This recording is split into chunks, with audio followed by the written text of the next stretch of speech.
muy directo. ¿Qué quiere decir? Bueno, pues vamos a ver. Es decir, yo estaba enviando ahora, acaba de finalizar el discurso y ha dejado dos pequeñas perlas para el final. Una es que suspende su participación en el nuevo acuerdo START y otra es que a partir de ahora se volverán a hacer ensayos nucleares reales, no como antes simulados. Es decir, y esto quiere decir que ahora mismo los norteamericanos están nerviosos cuando han leído esto, aunque ya venía hablando de esto hace un tiempo y se venía viendo. ¿Por qué? Porque la suspensión del acuerdo del START 3 significa que, de la renovación, significa que le deja las manos libres para seguir desarrollando sus misiles hipersónicos. No olvidemos que ahora mismo Rusia es la primera potencia nuclear del mundo y que Estados Unidos está rezagada sobre todo en el tema de motores hipersónicos, que todavía no tiene. Con lo cual, pues, se les acaba el tiempo. Lo que querían los norteamericanos era negociar cuanto antes un nuevo tratado sustitutorio del START 3, y lo que acaba de decir Putin es que suspende esas negociaciones. O sea, que no la vaya a hacer, pero que la suspende por el momento. Y luego la vuelta a los ensayos nucleares, pues es una manera de avisar también, de decir, mira, que ya estamos tirando de vez en cuando alguna bomba en nuestro territorio, pero bueno, seguramente no va a Zembla, pero bueno, yo esto lo lanzaría con una cosa que ha dicho al principio, que tampoco es nuevo, pero bueno, porque ya se había dicho antes. Dicen, ojo, que más o menos, o sea, ya damos por hecho, y cualquier negociación futura, los 4 territorios donde le hicieron el referéndum, estos son intocables, o sea, esto ya es Rusia, eso es innegociable, pero es que ha dicho, cuantos más misiles de largo alcance mandéis y más escaléis, vamos a quedarnos con más parte de Ucrania. Es decir, vamos a irnos quedando con más regiones. Y luego, otra cosa también muy importante que ha dicho, esto ha pasado de un conflicto local a un conflicto global. Es una forma suave de decir que estamos, como yo vengo afirmando, si queremos llamarlo, la tercera guerra mundial híbrida. Por lo demás, pues eso, lo que me han señalado mis compañeros, yo creo que ha hecho un discurso dirigido fundamentalmente a dos públicos. Uno, al ruso, obviamente, por eso se ha prometido una serie de beneficios sociales, etcétera, un poco como compensación a lo que están, digamos, padeciendo, digamos, de alguna manera por el hecho de la guerra. Y luego al sur global, esto que llamamos el sur global. Es decir, cuando está hablando de la familia, de las tradiciones, de la religión, etcétera, tenemos que darnos cuenta de que nosotros, en Occidente, con nuestros, digamos, valores, etcétera, somos minoría. Es decir, que el mundo musulmán está con esa idea de, digamos, de tener un respeto a la religión, a la pareja tradicional, a la familia, etcétera, etcétera.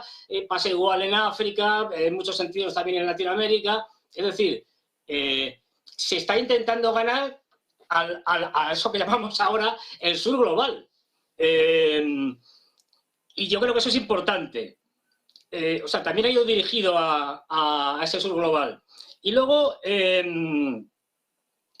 ha hecho pequeñas autocríticas muy de pasada, como los problemas que han tenido de desabastecimiento de las tropas, correcciones que hay que hacer en términos militares, tecnología. Por ejemplo, todos sabemos que al principio empezaron la guerra desastrosamente, y entre ese desastre pues estaba, por ejemplo, la utilización muy escasa de drones. Esto ya se ha solucionado primero con los drones iraníes y luego con la producción ya más masiva de drones por parte de Rusia.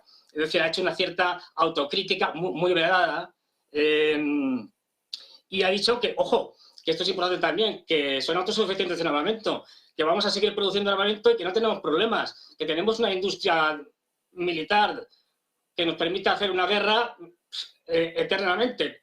Estoy exagerando, pero bueno.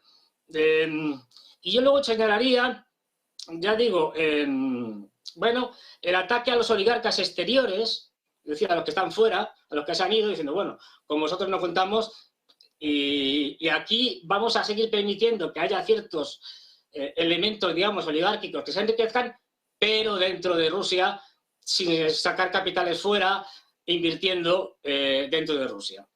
Y yo creo que además, otra cosa muy importante que ha señalado, que tampoco es nuevo, pero bueno, es el reforzamiento de infraestructuras que lo conectan tanto con China y con Oriente.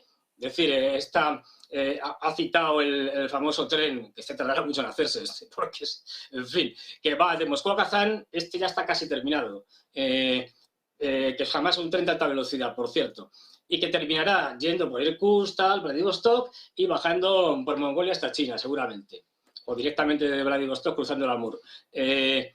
Bueno, una interconexión muy importante. Este proyecto, por cierto, está financiado fundamentalmente por los chinos. Y luego también ha hablado de la conexión bueno, del Ártico, el Ártico como gran vía de conexión de futuro, para llevar de Europa a Asia y de Asia a Europa todo tipo de mercancías. Otro muy importante es el que también no es nuevo, pero bueno, es el corredor económico norte-sur, es decir, un corredor económico que va desde el norte de Rusia, desde Moscú, y baja directamente, y ahí tiene dos pequeñas bifurcaciones. Una baja, atraviesa el mar Caspio, llega a Irán, y desde Irán ya puede salir pasado el estrecho de Hormuz, por el puerto de Chabahar, por ejemplo, hacia la India, uno de sus grandes, digamos, socios comerciales, y también haciéndolo completamente terrestre, pasando por Azerbaiyán y de Azerbaiyán a Irán. Este será un complemento a la ruta de la seda, digamos, china. Yo le doy mucha importancia a esto porque no olvidemos una cosa, que al final cuando los chinos crean la ruta de la seda, no la ruta de la seda, la iniciativa de la franja de la ruta, como la llaman, y cuando digamos que Rusia propone sus ramales también, como este corredor norte-sur de transporte, al final lo que estamos viendo aquí es una disputa geopolítica brutal entre Estados Unidos, que está dominando Europa actualmente, Rusia y China por otro lado, porque todos saben que la clave es Europa. Es decir, al final la ruta de la seda China nueva, la nueva ruta de la seda nueva China se hace para comerciar fundamentalmente con Europa, aunque luego se vaya también a África y a otros sitios. Al final, la intervención norteamericana, una de las razones ha sido romper el comercio entre Rusia, sobre todo en el tema del gas, pero en general en todo, entre Rusia y Europa. Luego, la gran disputa, la gran batalla se está dando por Europa y a ver quién se queda con Europa. Esto, como ya dijo Putin en su momento, esta situación de guerra mundial híbrida, lo mencionan varias veces, los Lavrov y compañía ya dicen claramente lo de guerra híbrida constantemente. Bueno, esto durará años, toda una década. Es decir, que tenemos cosas para algo, incluso aunque se solucionara el conflicto de Ucrania mañana mismo, la guerra seguirá. Puede que de manera militar, no olvidemos que aunque nos centramos mucho en Ucrania, ahora mismo está habiendo tensiones, incluso enfrentamientos militares en muchos sitios. Es decir, que cuidado con el tema de Azerbaiyán-Armenia, cuidado con todos los desplazamientos que hay de Francia, de África, por parte del grupo Wagner, etc.